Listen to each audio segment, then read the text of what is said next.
Hi guys! Welcome sa aking vlog. Ako nga pala si Sir O. Sa video na ito ay pag-uusapan natin kung ano-ano ba yung mga online job opportunities para sa mga teachers and students. Kung ano-ano ba yung mga lehitimong websites kung saan pwede tayong kumita online. Ginawa ko tong video na to para sa mga teachers and students pero pwede rin ito maging basis ng kahit na sinong gustong kumita online. Madalas kasi ay nakakakita tayo ng mga job postings kagaya ng mga CAPTCHA o kaya ng mga data entry jobs pero wala tayong idea kung papaano o saan ba tayo magsisimula. Yan yung bibigyan natin ng linaw sa video na ito.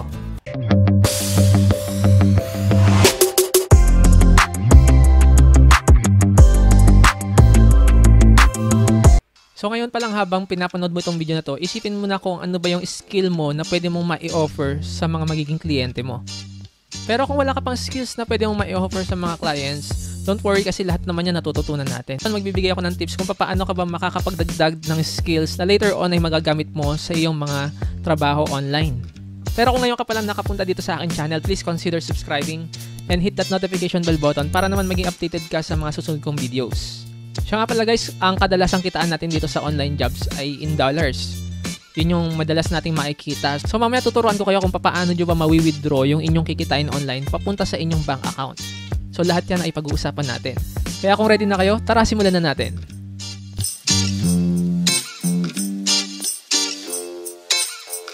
Okay guys, ito yung mga kailangan talaga natin kung gusto natin magsimulang kumita online. Unang-una, dapat meron kang email. Isang working email na lagi mong nagagamit. Pangalawa, kailangan natin ng isang payment gateway. Ibig sabihin, mula sa ating kliyente, dito ipapadala yung pera natin. Tapos mula sa payment gateway na ito, i-withdraw naman natin papunta sa ating bank account. So ano nga ba yung payment gateway natin na yan? Yan yung PayPal na tinatawag natin. So kailangan natin gumawa ng isang PayPal account. At ngayon sa video na ito, tuturo ko sa inyo kung paano ba kayo magsa-sign up sa PayPal. Okay, so ang kailangan lang natin gawin ay mag-open ng browser at bisitahin ang paypal.com. Okay, kung nandito na kayo sa paypal.com, makikita nyo dyan sa upper right corner yung salitang sign up. So click lang natin yon. And then makikita nyo meron dyan choices, personal account or business account.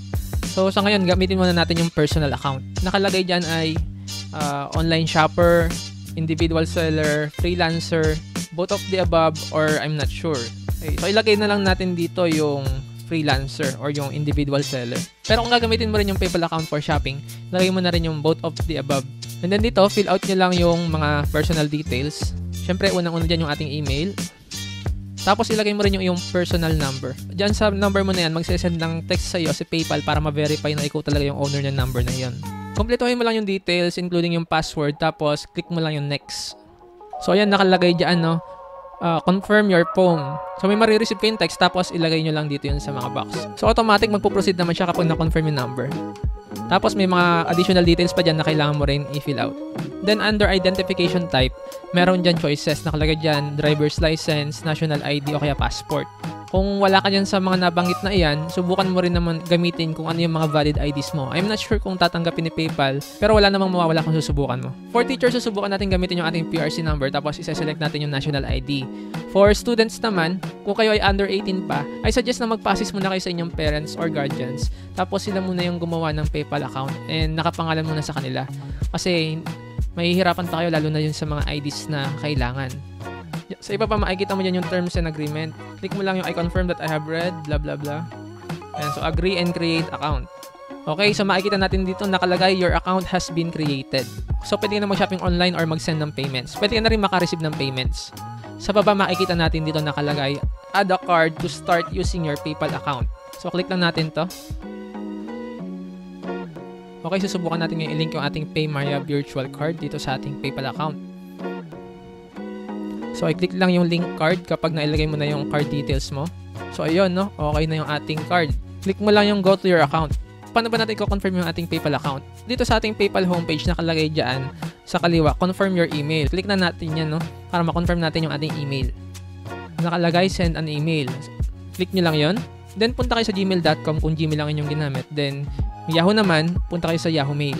So, ito, na-receive na natin yung email natin, no? Ko-confirm natin yung ating email sa PayPal. Open lang natin yung email. Sa ibaba, click to activate your account. So, click natin to. Tapos, enter lang natin yung password natin sa PayPal. So, ayan, confirm na yung ating email. Next, dito naman sa kanan, optional lang ito, pero preferably, meron pa rin kayong nakalink na bank account sa PayPal. Kasi kung mag-expire man yung inyong PayMaya account or magkaroon man ng problema, meron pa rin kayong bank account kung saan pwede nyong ipadala yung pera na marireceive nyo sa PayPal. So yan guys, okay na yung PayPal account natin. Pwede na tayong makareceive ng pera mula sa client. Tapos maiwi-withdraw na rin natin siya sa Paymaya. Later on, papakita natin kung paano i-connect si PayPal naman papunta kay GCash. So ngayon meron na tayong PayPal account at meron na rin tayong Paymaya or GCash account. Pwede na tayong magsimulang mag-job hunting online. Ito yung masayang part. Pag-uusapan natin ngayon yung mga websites or platforms kung saan tayo pwede magsimulang kumita.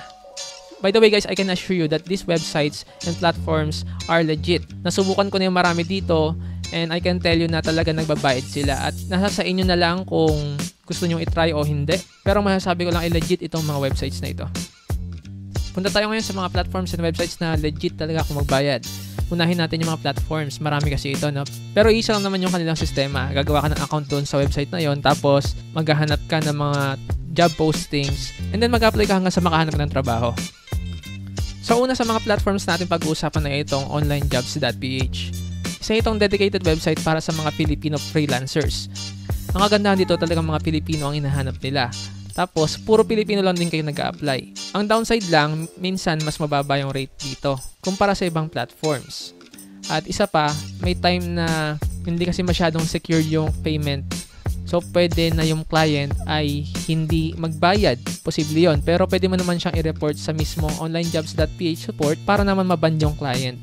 Pero, madalang naman yung mga ganong cases. And recently ay okay na okay itong platform ng onlinejobs.ph. At marami na rin tayong mga kababayan na kumikita dito. So, bisitahin natin yung website ngayon. No? Tingnan natin kung ano ba yung itsura niya. So, dito sa homepage makikita natin 46,931 job seekers, yung nag-sign up last month lang yun.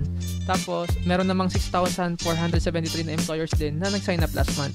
Ang sistema dito, gagawa ka ng profile mo, tapos i-build up mo yung profile mo kasi may percentage ng verification. So, mag-upload ka rin ng IDs mo, ng valid IDs, para ma-verify yung identity mo. Para naman makasiguro din yung mga kliyente na hindi ka isang scammer.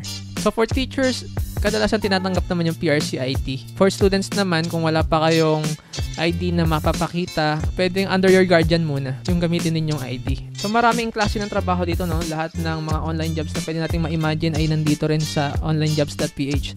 So halimbawa dito, nakalagay Shopify expert. Tapos, yung kanyang payment or yung salary ay to be discussed pa. So hindi din-disclose nung kliyente kung magkano yung ipapasweldo niya.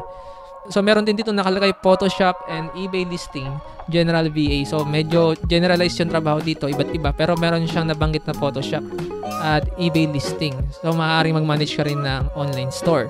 Ito naman nakalagay SEO with excellent experience. Kadalasan kapag ka SEO, medyo matataas din ang pasahod niyan. Tapos, dito naman sa left side, makikita natin yung mga freelancers na merong account dito sa onlinejobs.ph. So, meron dito isa siyang electronics engineer. Tapos meron siyang 2 years experience in electronics and manufacturing. Ang nilagay niyang salary preferably in a month ay 30,000 pesos. Or katumbas ng 629 USD ngayon. So meron din naman dito isa siyang research and data entry expert. So kapag sinabing data entry expert, kadalasan dyan may minimum words per minute kung kaya mo i-type. So kadalasan mabibilis mag-type and mga efficient. Okay, meron pa rin isa dito, customer service representative naman siya. Pag sinabing CSR, kadalasan support ka, pwedeng chat support or pwedeng call center agent. So dito ang nilagay niyang rate, 55,000 a month. Imagine guys, 55,000 a month, pwede mong kitain yan online sa pagiging isang freelancer. So kung magsisimula kayo dito sa onlinejobs.ph, mag-create lang kayo ng account. Tapos ayusin natin yung profile natin. Kailangan presentable yung inyong profile picture at hindi naman yung selfie. So as much as possible, formal, tapos nakasmile kayo. Pwede naman yon. So dito makikita natin yung mga trabaho na pwede nating applyan dito sa onlinejobs.ph. Napakarami, no? Tumatanggap sila ng PayPal dito, kaya kung nakapag-setup na kayo ng PayPal kanina, pwede nyo na rin siya ilagay dito sa inyong account dito sa onlinejobs.ph. Tapos, kapag nakahanap na kayo ng trabaho or kliyente, doon nila kayo babayaran. So dito sa onlinejobs.ph, direct kay client yung communication. Kung kailangan ba perfect yung English natin kapag nagtrabaho tayo online? Hindi naman talaga kailangan. Pero it will be an edge for you kung magaling ka sa English. Sabi nga dito ng onlinejobs.ph, hindi naman talaga nila ma-assure kung legit yung isang client unless matry mo. But then, marami naman na yung mga gandang experience dito sa onlinejobs.ph. Isa pang kagandahan dito, libre kasi siya. Walang percentage na kinukuha si onlinejobs.ph sa kikitain mo. Next naman natin yung Upwork.com. Ang kagandahan dito sa Upwork, secured yung payment. Ibig sabihin, dumadaan mo na kay Upwork yung payment galing kay client. At masisiguro mo na mababayaran ka talaga. Itong Upwork.com, dati siyang Odes.com. Noong 2013, doon ako gumawa ng account dito. Tapos, itong 2018, I think, doon pa lang ako naging active uli. And thankfully naman, na-recover ko pa yung account ko from Odes. Kasi medyo challenging na makapasok dito sa Upwork.com, guys. Kasi matindi rin yung screening nila. Pero once na makapasok ka naman, maganda na yung magiging opportunity mo para makahanap ng trabaho. So, ang gawin mo lang, mag-sign up ka rin, kagaya ng ginagawa natin sa iba't ibang websites. Tapos, kapag nakapasok ka, i-build up mo lang din yung profile mo. Tapos, ilagay mo doon yung mga skills na ino-offer mo. Be direct to the point and be professional din mula sa ating profile picture or display picture. Kagaya rin ng sa onlinejobs.ph. Kailangan as much as possible ay formal, pero vibrant or pwedeng maging attracting sa mga clients pag nakita nila na mukha kang disente at professional. Tapos, ilagay mo rin syempre yung mga skills na pwede mo i-offer at kung paano mo matutulungan yung clients. Ang downside lang kay Upwork, meron siyang porsyento sa bawat kita mo. Maliit lang na may percentage, I think 20%. So, kung ang rate mo dito ay $10 per hour, I think ang kikitain mo ay $8, yun yung linis mo. Yung $2 mapupunta kay Upwork. So, bakit ganun? Syempre, para kumita yung platform and at the same time, para masiguro rin na ikaw ay mababayaran. So, yun na may security mo kay Upwork. Dito guys, may experience ako na kumita ako dito at nagkaroon ako ng isang client from US at ang naging trabaho ko sa kanya ay isang graphic designer. So, gumagawa ko ng mga planner design tapos ibinebenta niya yon. So, meron siya isang e-commerce website kung saan binebenta niya yung planners, ako naman yung gumagawa ng design. So, pakita natin dito kung magkano yung kinita natin doon sa client na yon. So, dito makikita natin na sa client ko na yan galing sa US ay kumita ko ng $384. Posibleng-posible yan guys at maliit pa itong kinikita ko na ito. No? Mababa pa kasi yung rate ko, I think $7 per hour. Pero meron tayong mga kababayan na nagre-range ng $15 to $20 per hour. Meron pang $30 per hour. Nag-uumpisa pa lang kasi ako nun. Pero I will advise you na kung mag-uumpisa ka dito, wag mo masyadong pakababaan. Kasi minsan hindi rin masyadong maganda kapag sobrang baba naman ng rate mo. Tapos yung trabaho ay medyo mahirap. Kung alam mo naman na meron kang mai-offer na magandang skill or magandang trabaho or performance, why not itaas mo yung rate mo na reasonable naman. So dito sa Upwork, PayPal din yung ginagamit natin. By the way guys, kapag ginagamit natin yung PayPal, yung mismong email lang yung ilalagay natin dito sa Upwork or sa onlinejobs.ph. Tapos doon ipapadala ni Upwork yung ating kita. Okay, tip naman dito sa paghahanap ng trabaho kapag nakapasok na kayo sa Upwork, para mas tumaas yung chance nyo na makakuha ng client. Kapag nag-search kayo ng job, ay i-filter ninyo. Halimbawa, mag-search tayo, no? Social Media Manager. Dito sa ating search results, pwede natin silang i-filter pa. So, ang gawin natin, kung baguhan ka pa lang dito, pwede mong ilagay yung entry level. Tapos, kung gusto mo ng hourly, pwede naman. Or kung gusto mo fix kada project yung bayad, select muna natin yung hourly. Tapos kung teacher ka at gusto mo lang siyang gawin sideline, pwede mo piliin na less than 30 hours per week para naman hindi masyadong makasagabal sa iyong pagtuturo. Kung student ka naman, pwede mo rin siyang isingit sa iyong mga libreng oras kagaya na lang bago ka matulog or pagkagising mo sa umaga. Then dito yung mahalaga, dito sa number of proposals. Kung baguhan ka pa lang, pwede mo siyang i-filter doon sa kakaunti lang yung nagsasubmit ng proposal. Kung marami na kasing proposals doon sa isang job posting, marami ka na rin kakompetensya. So, yun yung aking point. So, kung mag-filter ka at gusto mo nakakaunti lang yung iyong kakompetensya, i-filter mo nakakaunti lang din yung number of proposals. So, parehas lang naman din yung mga pinopost na trabaho dito sa Upwork and doon sa onlinejobs.ph. Yan, kagaya nito, meron tayo dito tinatawag na virtual assistant. Pag sinabing virtual assistant kasi, marami kang pwedeng gawin. Halimbawa, ikaw yung magbubook ng appointments for your client o kaya naman maghahanap ka ng hotels para sa kanya. So, ganun yung mga trabaho ng virtual assistant. Pwede rin naman na as a virtual assistant, pagtrabahuin ka rin niya as a social media manager. So, halo-halo kapag ka virtual assistant. Medyo generalize yung mga trabaho. For teachers, I highly recommend itong Upwork kasi secured talaga yung payment. Meron din tayong mga kasamang teachers na kumikita rin dito. Ang isa pang downside nitong Upwork, hindi siya libre. So, merong porsyento si Upwork sa bawat kinikita mo. I think that's 20%. So, kung $10 per hour ang kinikita mo, ang makikuha mo lang talaga doon ay $8. And then, aside from that, meron tayong tinatawag na connects. Yung connects, I think by default, meron tayong 60 connects. Kapag naubos yung 60 connects mo na yon, kailangan mong bumili ng connects para makapag-apply sa isang job posting. Pero murang-mura lang naman siya at ma-afford nyo naman at magagamit nyo naman sa pag-a-apply sa mga makikita nyong trabaho. Okay, dito naman tayo sa FreeUp. So, ang homepage ni FreeUp ay freeup.net.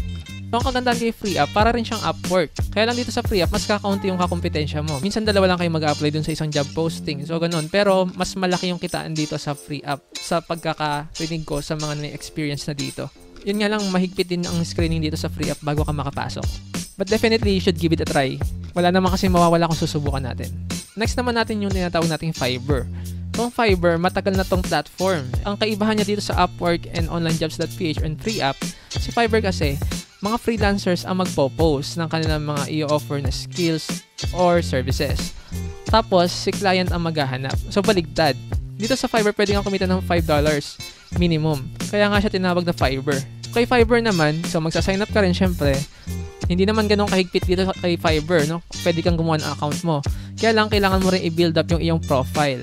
At dito, instead of job postings, ang tawag natin ay gigs. So, kung gusto mo mag-post ng iyong services, ang tawag doon ay gigs. Tingnan natin kung paano ba tayo pwedeng kumita rito. Halimbawa, ito nakikita natin, no? I will create a unique book cover starting at $20. Okay, so gagawin ka daw niya ng book cover for $20. Pero dito sa Fiverr, merong mga packages na tinatawag. So, halimbawa dito, may ginawa siya basic, standard, tsaka premium. Under ng basic niya, nakalagay dyan, $20. So, $20, gagawa siya ng isang professional ebook cover design with 1 licensed image at saka 3D mock-up. So, ang delivery time niya ay 4 days. Tapos, meron kang 2 revisions. At dito naman sa kanyang standard package, so nakalagay professional plus, $40 naman ang babayaran mo. So, ang kaibahan niya, meron ka ditong professional ebook cover design with 3 licensed images. Kanina, isa lang. Then, dito naman sa premium, ang babayaran mo naman ay $75. So, may kakaroon ka na dyan ng 4 licensed images. Meron ka ng professional paperback and ebook cover design. Yun nga lang, 7 days ang delivery niya. So, ganon ang sistema dito sa Fiverr. Marami na rin pinayaman itong Fiverr, guys. And definitely, this is one worth trying. Kaya, kung meron kayong panahon, subukan nyo rin dito. For teachers, marami kayong pwedeng pasuking trabaho dito, kahit content writing. Meron nga dito gumagawa na ng resume. So, magsusulat sila ng isang professional resume, tapos nagagawa nila yun na isang gig. For students naman, kung meron kayong talent for animation, graphics design, social media management, pwede nyo rin subukan dito sa Fiverr. Next naman natin ay yung freelancer.com. Dati na rin akong member dito sa freelancer.com. Back in 2013 pa yun sa tingin ko. At noon, sumali ako sa isang contest. So, merong isang kliyente, meron siyang gustong logo, tapos binigay niya lang yung concept, and then ipinost niya. Then, yung mga freelancer, kagaya ko, ay gumawa ng design. Sa kabutihang palad, napili naman yung design ko at nanalo ako doon ng $150. Kaya nga lang, be original sa inyong gawa kasi mache-check naman nila yan kung yan ba ay kinopya nyo lang galing sa iba. Kaya lang recently, nagkakaroon ng maraming issues dito sa freelancer.com dahil dumarami yung mga scammers. Hindi na ako masyadong familiar dito kasi hindi na ako active dito. Mga ilang taon na rin. Kaya hindi ko alam kung may mga contest pa rin. Pero sa nakikita ko ngayon, puro job postings na rin kagaya na sa Upwork. Legit pa rin naman siya pero be cautious kung papasukin nyo itong freelancer.com. I highly suggest na subukan nyo muna yung mga nauna kong binanggit bago nyo puntahan itong freelancer.com. Punta naman tayo sa mga professional services na pwedeng i-offer ng mga teachers. Unang-una na dito yung ESL, teaching, o yung English as a secondary language. Kadalasan dito mga Chinese ang estudyante. At sa Pilipinas, ang dalawang leading na platform dyan ay yung tinatawag natin na Akadsok at yung 512. Both of them are websites for ESL teachers. Marami na tayong mga kababayan na kumikita dito sa Akadsok at sa 512. In fact, may mga kaibigan ako na teachers na kumikita rin as an ESL teacher. So dito sa Akadsok at sa 512, preferred nila yung mayroong mga certifications from TESOL or TEFL. Pero kung isa kang professional teacher, ay siguradong pasok ka rin dito. As long as papasa ka rin sa mga iba pang requirements. So puntahan nyo lang yung kanilang website, akadsok.ph and 512.ph kung gusto nyo pang malaman yung mga iba pang mga requirements for this job. So si Akadsok, sa PayPal din siya nagbabayad.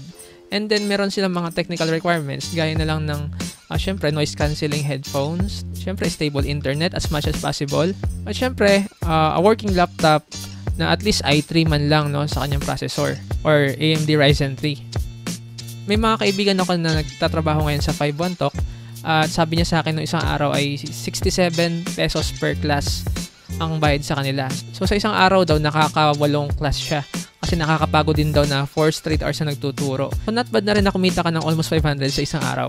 Next naman natin ay si Humantic.com. So guys, ito yung unang experience ko na magtrabaho online dati. Back in 2012 or 2013. Hindi ko na masyadong matandaan sa sobrang tagal na. Your work here will be a call reviewer. So meron ng recorded calls, tapos itatag mo lang yon. Halimbawa, ang tawag ay sa isang car dealership. Itatag mo kung ang tawag ba ay tungkol sa Honda dealership. Tapos kung yung caller ba ay naghahanap ng second hand or used or brand new. So ganun lang siya guys. And pwede kang kumita dito from $1 to $4 per hour. And nagbibigay sila ng mga bonuses from time to time. Kaya lang, recently, nagkaroon kasi ng mga pandaraya dito yung ibang users. Kaya naghigpit si Humantic sa pagtanggap ng mga bagong applicants or bagong mga freelancers. So naghigpit si Humantic sa pagtanggap ng mga bagong users. Ewan ko lang ngayon kung open na uli sila. And balita ko, mas mahigpit na nga yung screening ngayon. Pero nung ako yung nagtatrabaho dito, hindi naman siya ganun kahigpit. And actually, legit talaga tong Humantic.com. Papakita ko ngayon sa screen yung mga emails from PayPal notifications nung ako ay binayaran ni Humantic. So dito sa Humantic, pwede kang gumamit lang ng phone and internet, makakapagtrabaho ka na. Kaya lang, good luck nga guys, no? Medyo mahirap nga makapasok sa Humantic ngayon. But definitely, this is one legit website where you can earn money. Dito naman tayo sa remotask.com or remotask.com. Hindi ako sure kung paano talaga i-pronounce eh. Ito ay mga microtasks kung saan binabayaran ka sa bawat task na gagawin mo. Halimbawa dito, tingnan natin, merong iba't ibang paraan para kumita. Okay, so pwede kang mag-categorize ng images. Halimbawa, magdodraw ka ng bounding box around various objects para ma-determine mo. Halimbawa, asan ba dito sa picture yung isang kotse? So, i-draw mo lang yung box around the car. Tapos, matatag na siya as car. Meron din mga complex pa na trabaho kung saan mas malaki yung kitaan, yung tinatawag nating 3D annotations or yung pag-annotate ng 3D data from LiDAR scanners. Meron din categorization, comparison, data collection. Madali lang dito guys sa Remotask kung tutuusin. Pwede ito sa mga starters kagaya ng mga students and teachers na wala pang experience sa online jobs. Kaya kung may time kayo, bisitahin nyo rin to and for sure ay kikita kayo dito. So aside sa mga nabanggit kong platforms and websites guys, pwede rin kayong kumita from blogging and vlogging. As a vlogger, pwede kayong kumita as an influencer. Kagaya ng mga sikat na vloggers na nakikita natin. Alam naman natin na kumikita na talaga ng malaki. May mga nakakapagpatayo pa nga ng bahay, di ba? So yun yung potential ng pagiging isang influencer. Unang-una, gumawa lang kayo ng YouTube channel kagaya nito, although hindi pa naman ako isang influencer. O kaya naman ay magsimula kayo sa Facebook page or Instagram page. Halimbawa, sumikat na kayo as a fashionista or food vlogger at lumaki na yung inyong page, pwede na kayong magkaroon ng brand collaborations or promotions kung saan pwede kayong kumita ng pera. Sa vlogging naman, kung ang vlogging ay sa video, ang vlogging naman ay through article. So dito ako may experience sa vlogging kasi 2013 pa lang nagbablog na ako and nag-earn ako ng money from Google. So yung Google AdSense from YouTube, same lang din siya sa Google AdSense doon sa vlogging. So basically, gagawa ka lang ng website, tapos i-update mo yung website, i-promote mo siya organically or paid. Pag sinabing paid, magbabayad ka ng ads. Or kung organic naman, from search engines, sinesearch ng mga tao yung articles mo at nakikita nila. O kaya naman ay pinopost mo sa social media yung iyong mga articles. So dito sa vlogging, malaki rin naman yung potential. Dito papakita ko sa inyo sa isang screenshot kung magkano yung kinita ko sa isang buwan sa vlogging. Pero hindi to ngayon, no, kasi hindi na ako masyadong active sa vlogging ngayon. Pinapakita ko lang kung ano yung potential na pwede nyo makuha through vlogging. So ipapadala to ni Google through Western Union or bank account. So sa akin, sa Western Union ko to kine-claim. Sa vlogging, the more website visitors, the more chances na kumita ka. Pag nag-viral yung article mo, mas malaki yung chance na malaki rin yung kitain mo. So minsan, kumikita rin ako dito ng $10 a day, $20 a day. May mga kaibigan ako na talagang kumikita ng pagkalaki-laki dito sa vlogging. Meron nga akong kaibigan na kumikita ng 200,000 dito sa vlogging lang. Isang buwan lang yun guys, isang buwan lang. So ito yung potential ng vlogging. Hindi siya basta-basta. Pero kung may passion ka for writing, definitely dapat mo itong subukan. So as a teacher or student na mayroong passion for writing, pwede rin kayong pumasok as content writers. May mga platforms naman tayo na nabanggit kanina. So meron din mga job posting doon na naghahanap ng mga writers. Subukan nyo rin na i-search yung mga trabahong iyon. For aspiring content writers or ebook writers, ghost writers, ito yung mga website na maire-recommend ko sa inyo. So meron tayong meritcrowd.com at contentgather.com. Both of these websites are legitimate websites na nagbabayad talaga for content writers. Dito sa Pilipinas, ang mga rate ng mga writers ay nagre-range from $5 to $6 per article. 300 words yung article, tapos $6 yung kanyang kikitain. Imagine guys, kung makadalawa o tatlong article kayo sa isang araw, meron na kayong 600 pesos. So, saan mo pupulutin yung 600 pesos, diba? So, paano ka ba makakakuha ng kliyente sa content writing? Unang-una doon sa mga platforms na sinabi natin kanina. At pangalawa, mag-join kayo sa mga group sa FB or sa LinkedIn. Tapos, abang lang kayo sa mga job postings. And malay nyo doon kayo swertehin. Pwede rin kayong kumita through transcription. So basically, ang gagawin nyo lang, may audio kayong papakinggan tapos itatranscribe nyo lang. Itatype nyo lang yung mga words na naririnig nyo from the audio. Itong audio transcription, nagpo-fall siya under data entry job. Ngayon, meron tayong dalawang websites dito na kilalang kilala na ng mga transcriptionist. Ito yung rev.com at yung GoTranscript. Sa dalawang to, mas madaling makapasok sa GoTranscript as compared doon sa rev.com. Pero mas malaki yung rate doon sa rev.com.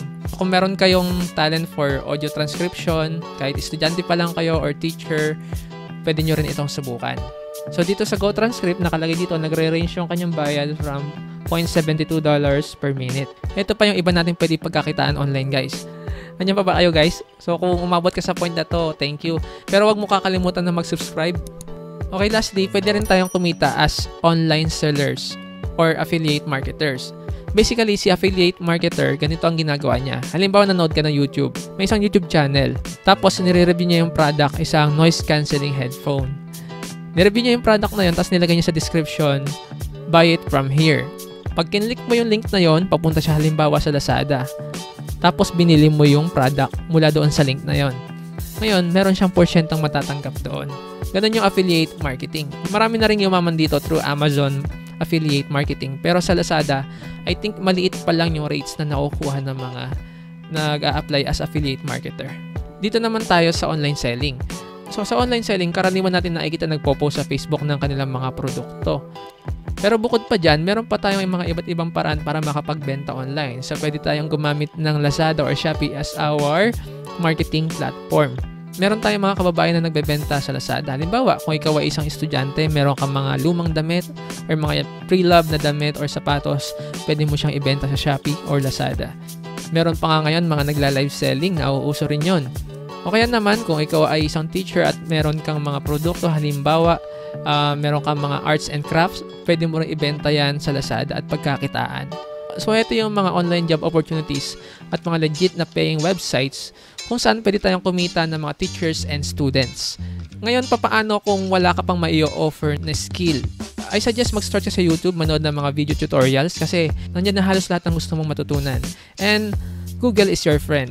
Mag-research ka lang at magbasa-basa at matututo ka for sure. Bukod pa dyan, I also suggest na mag-create ka ng portfolio mo. Marami naman tayong mga websites kung saan pwede mag-create ng portfolio or kung meron kang kakayahan ay gumawa ka ng sarili mong website. Tapos doon mo i-post lahat ng mga works mo. Halimbawa, ikaw ay isang photographer, pwede mo i-post yung mga kuha mong pictures doon. Kung ikaw ay isa namang animator, pwede ka rin gumawa ng YouTube channel mo tapos ipakita mo rin doon yung mga sample work mo. In the end, ang mapapayo ko lang ay mag-invest kayo sa inyong skills at sa inyong talento. I-maximize nyo yung inyong kayang gawin para naman ito yung ma-i-offer nyo sa mga clients ninyo kasi napakalaki ng potential sa online freelancing or online jobs. At daanin nyo lang din sa tiyaga kasi hindi naman talaga siya basta-basta. Hindi porke alam na natin tong mga proseso or yung mga websites ay matatanggap na agad tayo. Makakaranas kayo dyan na parang gusto nyo na rin sumuko. Pero pag nalagpasan nyo naman yung part na iyon at nagumpisa na kayong kumita, doon yung ma-appreciate lahat ng pinagdaanan ninyo. And hopefully, ay doon na kayo makaipon or matupad yung mga pangarap nyo. I hope guys may natutunan kayo dito sa aking video. Kung nagustuhan mo to, pakiclick mo naman yung like button. And please consider subscribing para naman mas ganahan pa ako sa mga susunod na videos. At kung may katanungan kayo, please leave a comment down below para naman masagot natin yan. Or kung may content request ka, pwede mo rin i-comment dyan sa ibaba. Hanggang dito na lang guys. Keep safe and I'll catch you up in the next one.